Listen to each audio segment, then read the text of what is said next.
Morning, everyone.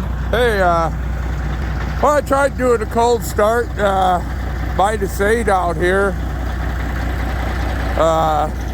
She did start, though.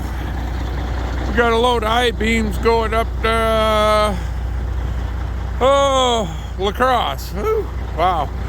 So, but yeah, -8 this morning.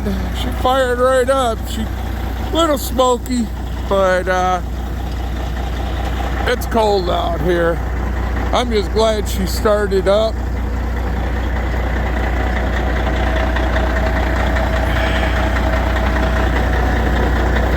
We're gonna let her run for a couple minutes before we try bumping up the RPMs to get her warmed up.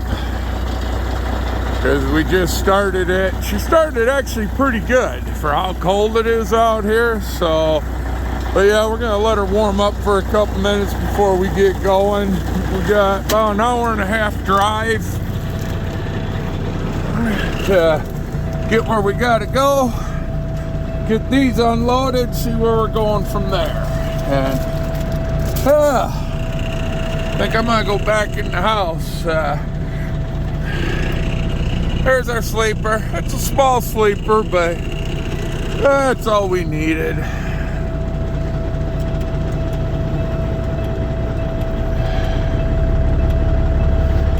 Yeah, we lost all our air overnight, but like I said, she is cold out here this morning. So we're gonna let her run for a little bit, warm up. So we'll see y'all later.